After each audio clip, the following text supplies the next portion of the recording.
Good morning সবাইকে। আজকে সকাল সকাল চলে এলাম, তবে আমি দোকানে ঢুকিনি। আমার দোকানের সামনেই তোমাদেরকে কথা দিয়েছিলাম যে গণেশ পুজোর যতটা পারি তোমাদের সাথে শেয়ার করব।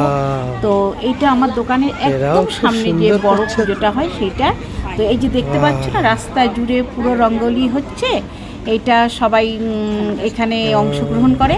আমার যখন চোখ ভালো ছিল আমিও একবার করেছিলাম, কিন্তু এখন তো চোখের জন্য পারি না, তাই সে কথা বলে লাভ নেই। তো চলো দেখতে থাকো, দেখো খুব ভালো লাগবে। আজকে ঠাকুর বিসর্জন যাবে, তো এর ওপর দিয়েই গণেশ ঠাকুরকে নিয়ে যাওয়া হবে। তো তার জন্য আমি ছবি তুললাম তোমাদেরকে দেখাবো বলে।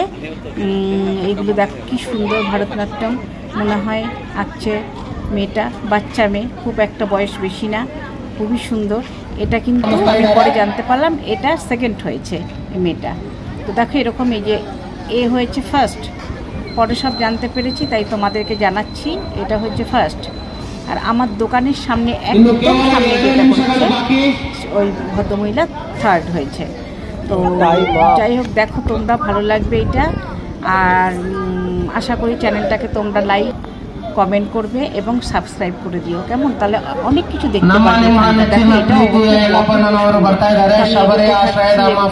দেখো এই যে সামনে একদম ಬೆಳತೂರು ಮಹಾಗಣಪತಿ ಸಮಿತಿ ಹಾಗೂ ಗುರುವರಿಂದ ಸ್ವಾಗತವನ್ನು ಕೋರ್ತಾ ಇದ್ದಾರೆ ಯಲ್ಲಪ್ಪಣ್ಣನವರಿಗೆ।